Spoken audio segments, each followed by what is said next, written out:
Si une personne, au lieu d'accepter les situations, est en rébellion, c'est déjà la rébellion envers elle-même.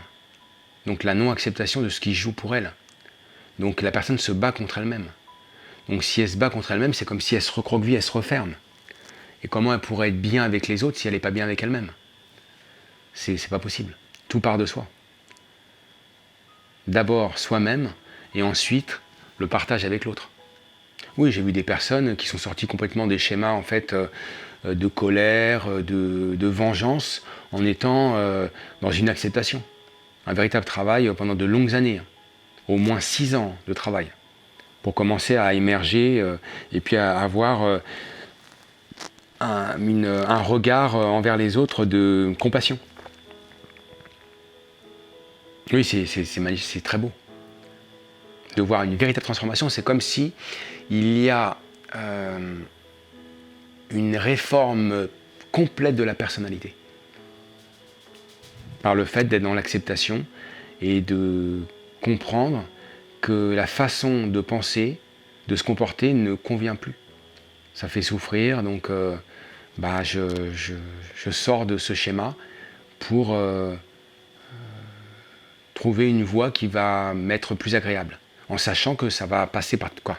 Ça va seulement passer par toutes les couleurs de l'arc-en-ciel, et ça va pas forcément être simple au départ. Parce que se libérer d'un schéma, c'est dur au départ. Il y a toute un processus d'acceptation. Comme une personne qui aura une pathologie et qui ne voudrait pas accepter la pathologie. Et la non-acceptation ferait que ça serait plus compliqué. Ou de penser sans arrêt à la pathologie. Ça serait alimenter la pathologie. Voilà, et à un moment donné, la personne accepte. Et en acceptant, de vivre mieux avec son problème, et pourquoi pas un jour que le problème soit dissous. Sans s'en rendre compte. Souvent, les personnes me disent « je ne me suis même pas rendu compte, mais ça y est, c'est parti, j'ai plus mon problème. » Et je ne me suis pas rendu compte que j'avais plus mon problème, c'est à un moment donné, je marchais, je dis « mais c'est vrai, j'ai plus mal. » Voilà.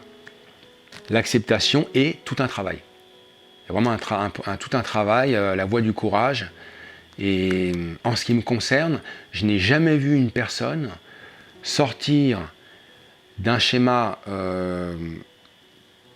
enfermé, où c'est lourd, sans faire un vrai travail et se sentir d'un coup mieux. Ça serait un bonheur de surface. Ce ne serait pas vraiment intérieur. C'est pour ça qu'au grand changement, grand travail. C'est pour ça qu'il y a l'ancien dicton « Connais-toi toi-même et tu connaîtras tout ».